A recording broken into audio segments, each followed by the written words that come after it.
I'm just living the dream. Hello, welcome to MontzTV. My name is Jared Montz. Today I got on the show Logan Paws. Logan's been a Chicago Fire player since 2003. In high school he was a parade All-American. He's been a past member of the U16, U18 Youth National Team. He's also appeared a couple times with the under-23s. In 2001, he won a national championship with the UNC Tar Heels. He was named All-ACC his junior year, and he's won 2 Open Cups with the Chicago Fire. Thanks for coming on the show today, Logan. Thanks for having me, Jared. You've been a pro now for 6 years. You've logged over 10,000 minutes, playing on average at least 24 games a season. Growing up in North Carolina, how old were you when you started playing, and how old were you when you really started taking it serious and wanted to become a pro for a living? I was about 4 years old when I started playing soccer. Just like any other kid, though, just out playing around, having a good time. When I started getting in junior high and high school is when I really took it serious. Well, you're the type of pro, Logan, always positive, always working hard, every day trying to get better. Did you always have those traits growing up, or did that start as a professional? No, I think I had to have those traits, and I took pride in whatever I did, whether it was school. I worked very, very hard in school. I couldn't get away with waiting until I was a professional to work hard and have those traits. I had those from when I was young. Nice. In 2001, you won a national championship in North Carolina. Go Tar Heels. Thank you. What does it feel like to lift a trophy and achieve what most players and fans can only dream about? No, I mean, it's something special.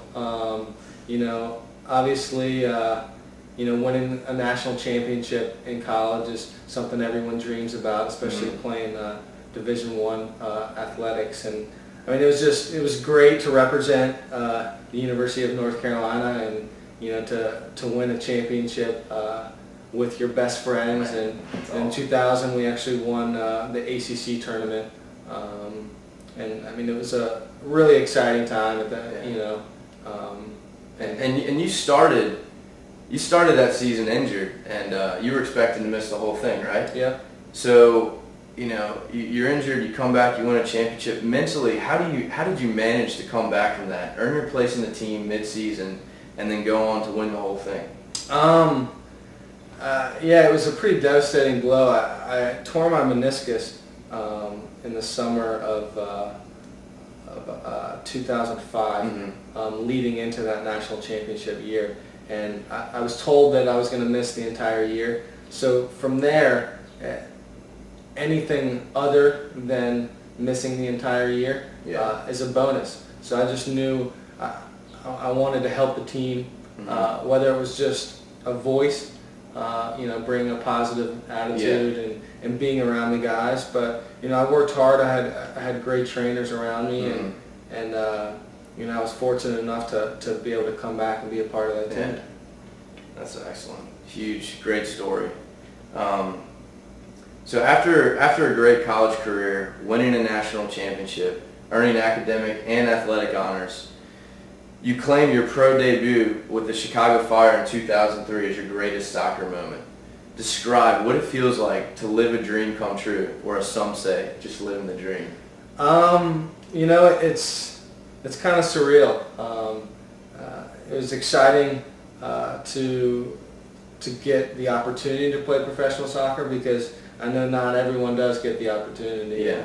I was very fortunate, and it just to make your debut for such a great club like the Chicago Fire was awesome. And it just, all the hard work of growing up and putting it in, and the extra practices and staying after and all that stuff, it just pays off. And now I'm fortunate enough to do it as for a living. It's amazing. Your best position is center mid, and I think you're one of the most underrated players in the league. At times, even when you deserve to be playing in the middle, coaches have always asked you to switch positions and fill in where they needed you. Whether it was at UNC, going from center mid to center back, or with the Fire going from center mid to right back, you've done it all. How important has it been for you to be open to play new positions, and do you think playing in other positions has made you a better center mid? Absolutely, that's a good question. I think that being versatile can only help you for a couple of reasons. You know, it's allowed me to get on the field where if I was only playing one position, I might not have played as many games as I have been playing. And also, more importantly, it gives you a different perspective of the game. You know, playing different positions, you see the game in different angles and different perspectives.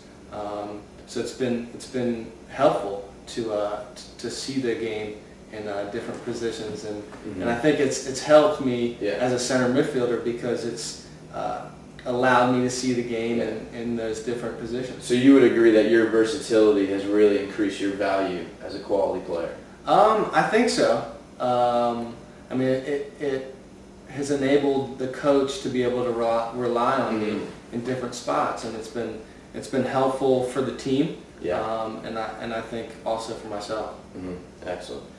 Well, Logan, you're a successful player with numerous championships and awards under your belt. If you retired today, your career would be considered a success. After leaving UNC a year early, why did you decide to go back to school and finish and get your degree when clearly you're doing fine without it? No, I think that an education is very important, and I had an opportunity to leave school early to hopefully make the Olympic team, which again is a childhood dream, and I couldn't bypass that opportunity. So I wanted my degree, and I wanted to get it from the University of North Carolina. It's important to me, and so as soon as I left, I had started taking classes, correspondence classes. I transferred in a couple classes, and then just this past December in 2007, I was fortunate enough to finish my degree. Nice, congratulations. Thank you. So what is your advice, just to finish up here, what is your advice for young players that are trying to take their game to the next level? I think the most important advice is to have fun. To keep learning. I've been a professional for 6 years now, and I'm still learning the game. And I'll be learning for however many more years. But you know, to work hard, to play the game the right way, have respect for yourself, your other players around you, and you know, most importantly though, to be playing the game because you love it. It's great advice. If you don't love what you're doing, then why are you doing it? I love it, and continue, like you said. I love hearing when you talk about the education of the game, and you know, as soon as you think you're good enough, your career just starts going down after that. You got to always be learning. But Logan, thanks for coming on the show today. No, thanks for having me, Jared. I really appreciate it. Glad to see you're living the dream. Be sure and check out MontzTV on YouTube or at jaredmontz.com. You can see past episodes there as well as future ones to come. If you got a question for me, please email me. My information's at jaredmontz.com. If you got a YouTube account, please subscribe. You can send me a message that way as well. And that's it for the show. Keep living the dream. Just living it. Just living it. Living it.